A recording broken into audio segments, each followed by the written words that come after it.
Hola, doctora María Lourdes. Buenas tardes. De nuevo aquí experimentando con estas dinámicas, nuevas dinámicas de presentación de lectura, que la verdad me han gustado mucho y que implican obviamente nuevos retos, pero que sin duda son nuevas herramientas que también en nuestra formación nos ayudan bastante. Bien, el día de hoy, esta tarde, lluviosa por cierto, le vengo a comentar un poco del texto de Hans Gadamer titulado Lenguaje y música, escuchar y comprender. Bien, primero me gustaría comentarle que es un texto que me ha gustado mucho, porque es una conferencia que el autor presentó en 1997 y que en este sentido es un texto entre comillas fácil de leer, pero con muchas implicaciones, y también es muy corto, muy sintético.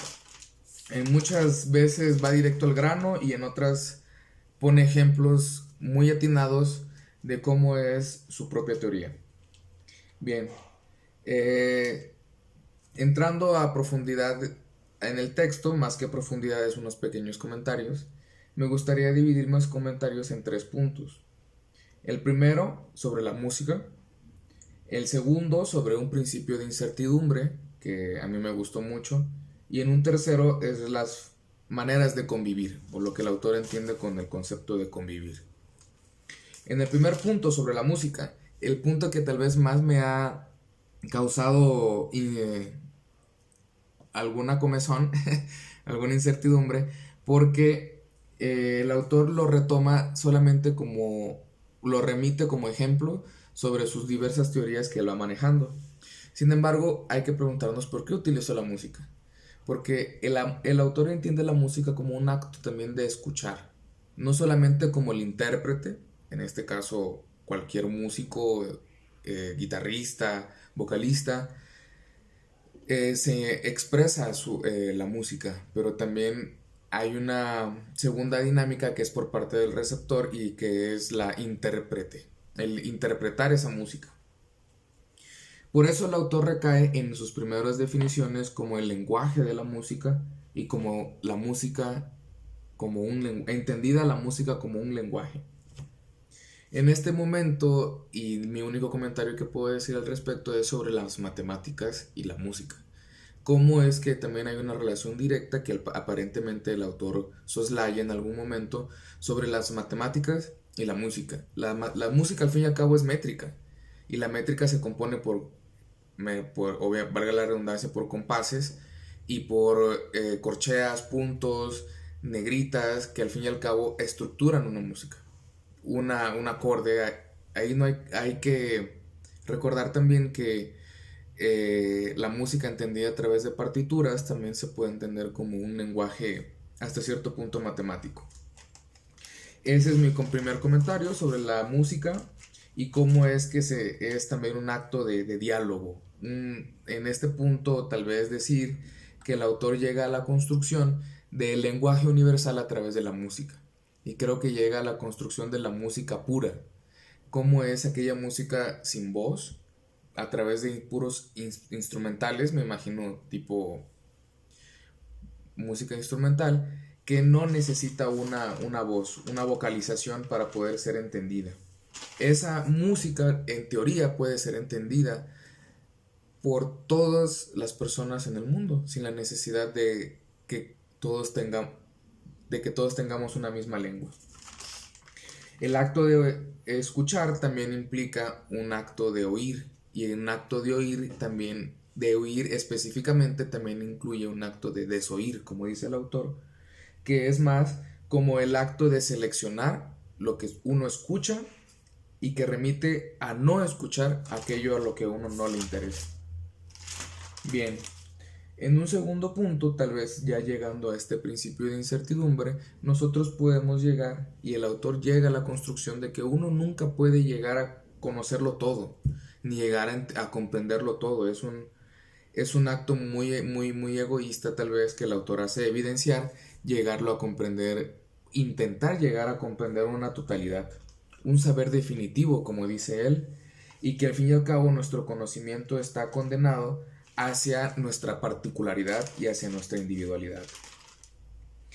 Aquí quiero citar muy bien al autor y muy específico en la página 23, en la que dice: nunca podemos poseer un saber definitivo. Superamos nuestros saberes a través de preguntas que constantemente se responden con nuevas preguntas. Bien, en este segundo punto el autor hace un abordaje sobre la traducción y tal vez dejarlo anotado que las traducciones para el autor es un arma de doble filo. Un filósofo, por ejemplo, no se puede fiar de las interpretaciones de las traducciones de otras personas.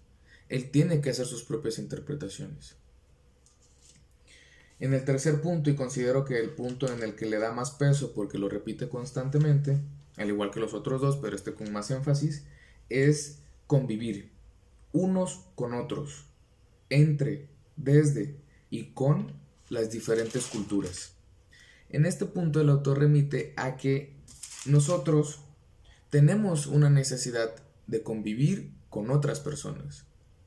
Estamos, por así decirlo, diseñados para construir herramientas culturales a través del diálogo, a través de la conversación con nuestros iguales aparentemente, en el cual el autor remite a las experiencias comunes, como aquel medio que nos permite integrar un saber colectivo en un lenguaje, tal vez en un lenguaje musical, en un lenguaje oral, que en un principio podemos ver que era más o menos lo mismo, y de que tenemos que aprender a convivir en un ámbito con todas esas diferencias, pero desde el diálogo, desde esa capacidad o desde esa intención de querer aprender del otro, que eso no remite a la pérdida, como dice él, sino al incremento.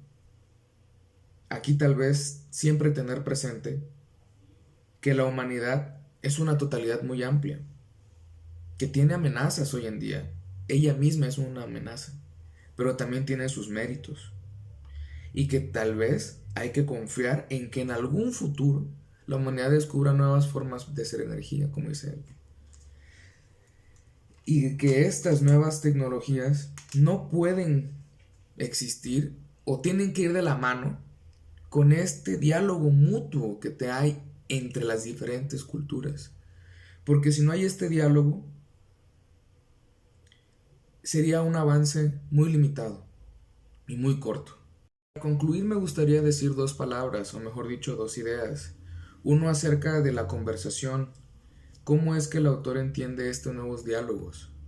Nosotros nos habían enseñado desde antes, desde la primaria, que el diálogo remite a un emisor y un receptor. Incluye también un mensaje.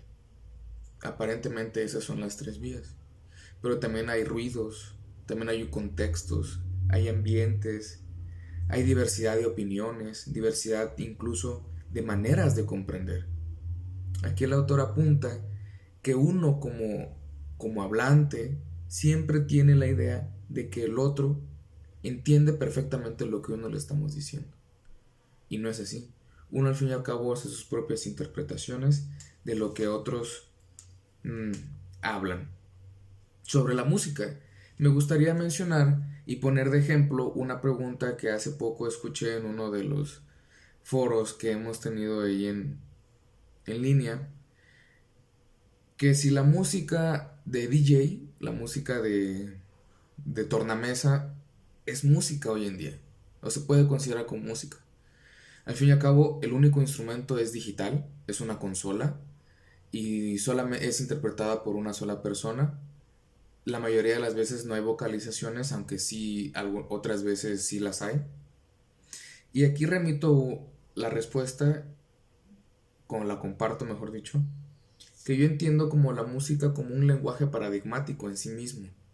Un lenguaje que, como lo mencioné, implica un emisor, pero que también un receptor, que al fin y al cabo tiene sus propias interpretaciones.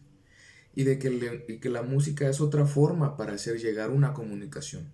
Es otra forma de llegar de llegar a dar un mensaje. Por eso es muy importante aprender a escuchar